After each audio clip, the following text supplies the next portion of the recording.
champion of the world, the tactical tiger.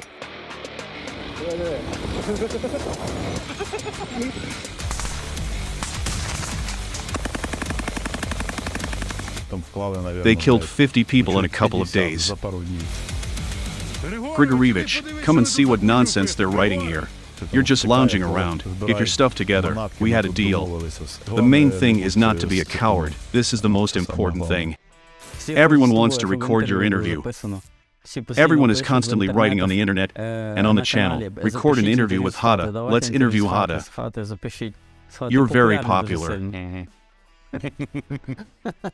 I don't even know what this popularity can be about. Should I press? Okay, go back to them. Okay, they say you're an old soldier. I've been at war since 2014. Do you remember back in 2014, a period of time when Donetsk was almost surrounded?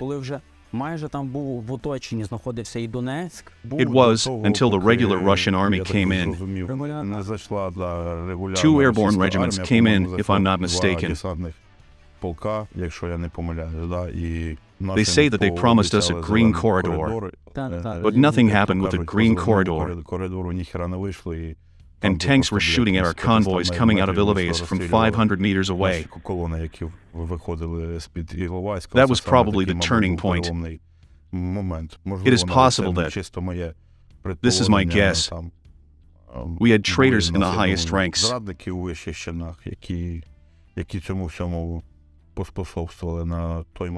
Were you among those who said that Russia would definitely attack? Or did you think that everything would calm down? I retired from military service in 2020.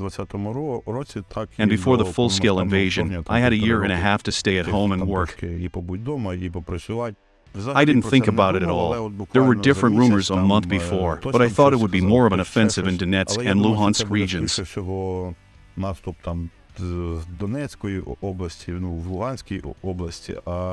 But that it would be so large-scale, with the storming of Kyiv, that they would enter there.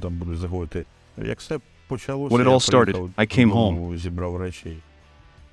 packed my things, and went to my guys. At the beginning of the war, the method of our struggle was called high-tech guerrilla warfare. Can we call this war high-tech? Because everything comes back to the scale and methods of the First and Second World Wars?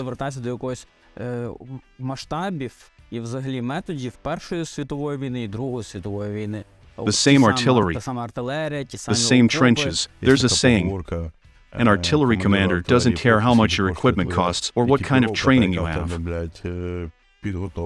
I would not even say that it is not technological. Look how many drones there are. Now almost every unit has thermal imagers. Almost every third soldier has night vision devices, sights, etc.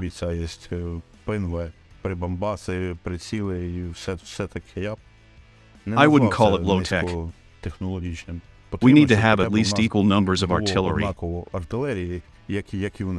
And now the ratio is 1 to 3. This is at least artillery. The same with armored troops. The same with air defense and everything else. Until we have at least equal arms, I think the war will drag on for a long time.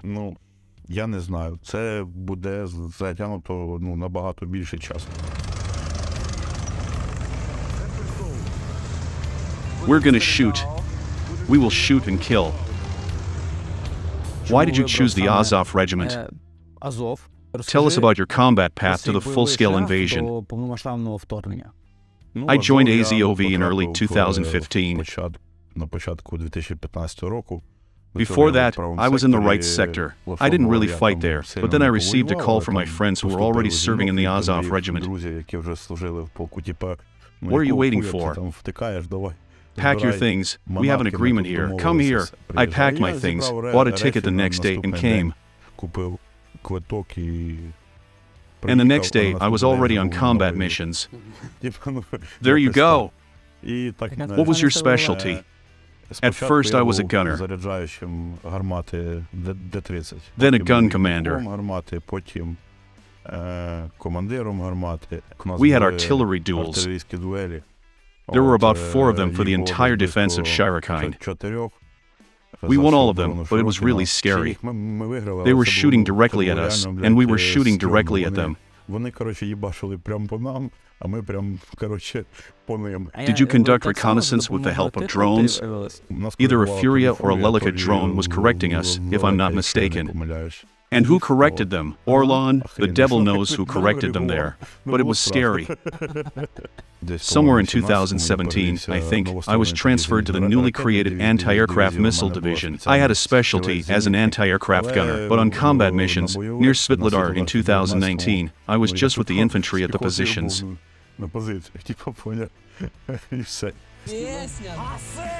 Amigo, let's go! I'm uncomfortable as much as possible. Let me get a side view. Я їбало валю нахуй.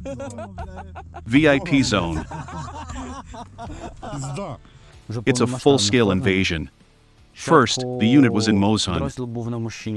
I'll tell you honestly, I was shocked, because what happened in Moshchun and before there were two different things. Те, що було там, і те, що було в Мощуні, це взагалі дві різні речі, типу. Everything happens for the first time. For the first time you were shot at from a helicopter. For the first time an airplane drops bombs on you.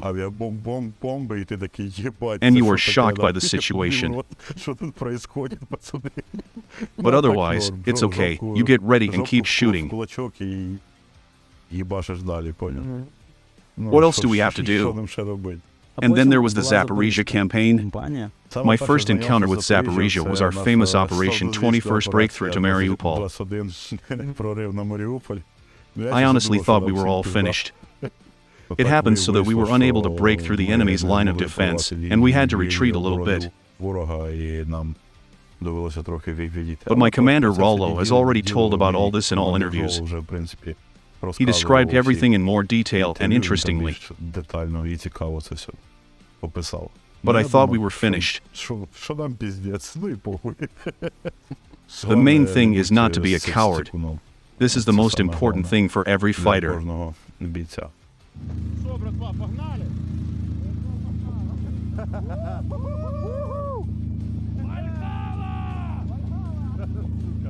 Tell us about your last combat experience. What you remember the most, and what you would personally do differently. My last combat experience was when our unit went to the Bakhmut direction. I was basically at the command post and I was coordinating and, to some extent, managing my unit.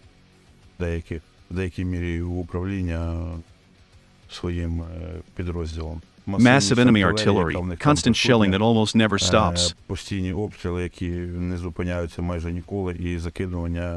Throwing so-called meat at our positions.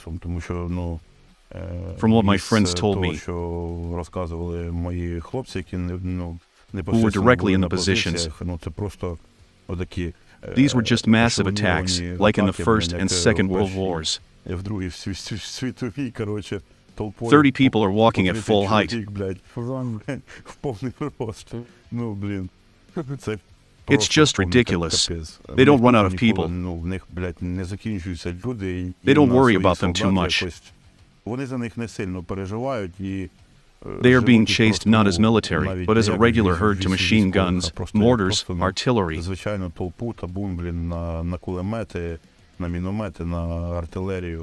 Our guys had 2 Browning machine guns at the position.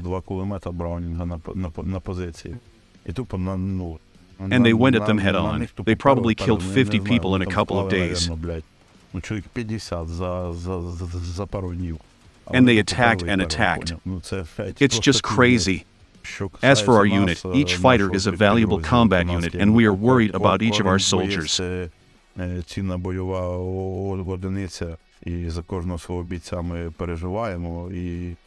And for us, it is a very strong loss if someone in the unit dies.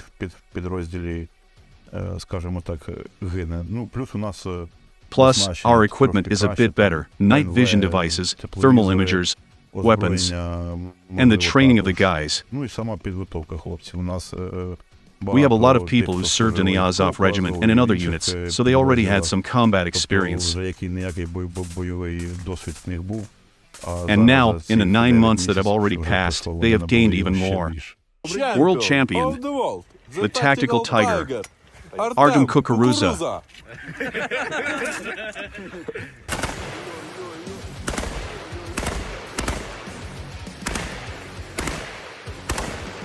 I thought it was our propaganda that they were pushing with numbers, but it's true. This was the case for about the first 3 days. They pulled up all the reserves they had, and we safely liquidated all those reserves. And then more or less trained enemies from the Wagner PMC came in. And they started running in pairs, a sniper, a spotter, and drones were launched. But we still held our ground. We gave them a good fight, and their losses are no less than those of the guys who were a couple of days before. We even have a video from our drone. It shows a trench where they are just lying in piles, on top of each other. And on the side, near the exit from the trench, 2 soldiers are just standing and smoking, talking about something. Or, for example, how they go on the attack and just crawl over the bodies of their own fighters. I believe this is against all the rules of engagement and warfare. We just can't do it like they do, because we don't have the human resources. And it would be very stupid to waste so many people.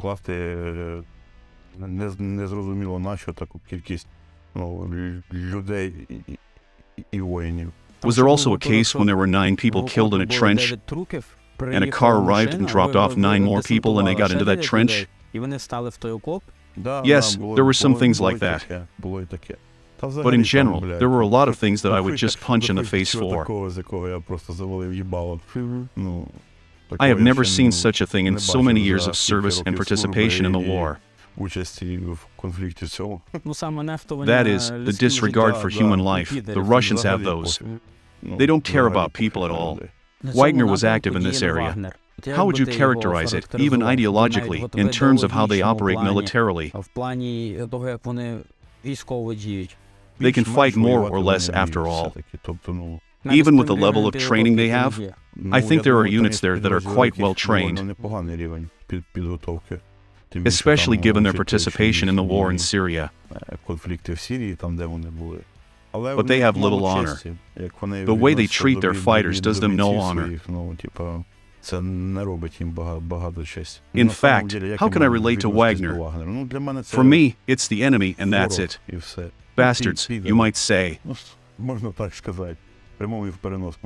And they have very large reserves, ammunition, firepower, and even the drones' batteries, which need to be constantly recharged, are consumed. Everything is spent, and then more experienced guys come in and try to do something. But they are also spent. Yes, they are also spent, in sufficient quantities. You see, it's easier to fight with specialists, as my company commander used to say, because specialists want to live too. That's the kind of thing. They don't care. I actually thought that this was something they were making up, you know, like Arestovich, that they were throwing meat at him. And this is a real fact. People think that it is not enough 300,000 mobilized. But every one of them has a family. Of course, every one of these bastards can take the safety off. Every one of these assholes can make a shot. And if 20 of these idiots can kill one of ours, it's already a loss for us.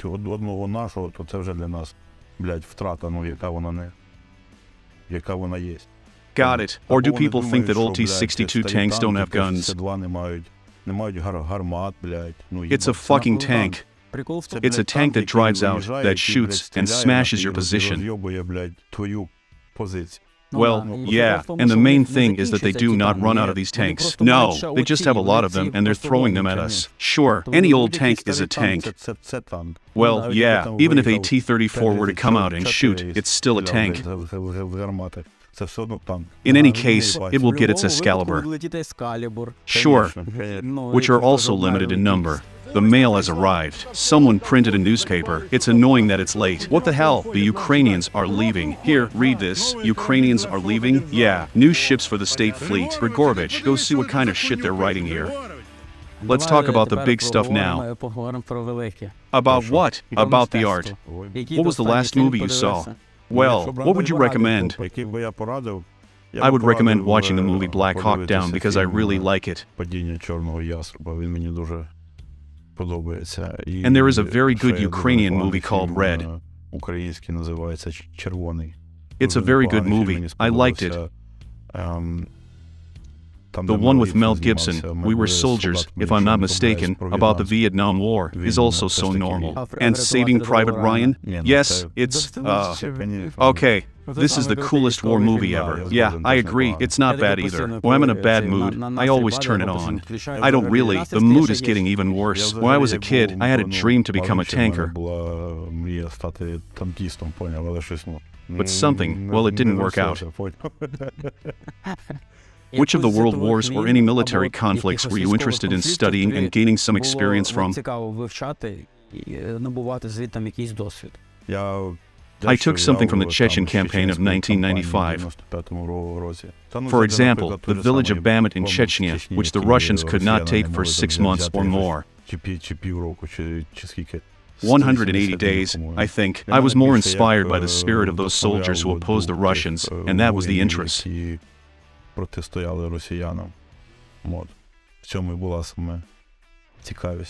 What book influenced you the most? What was the most influential? Probably the Combat Statute of the Ground Forces. This is probably the best book I've ever read in my life.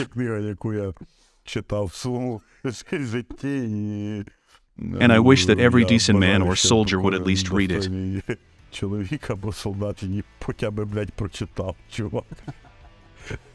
They will need this very much. And as for literature, I really like the book All Quiet on the Western Front and Storm of Steel. I think that's Ernst Junger, if I'm not mistaken.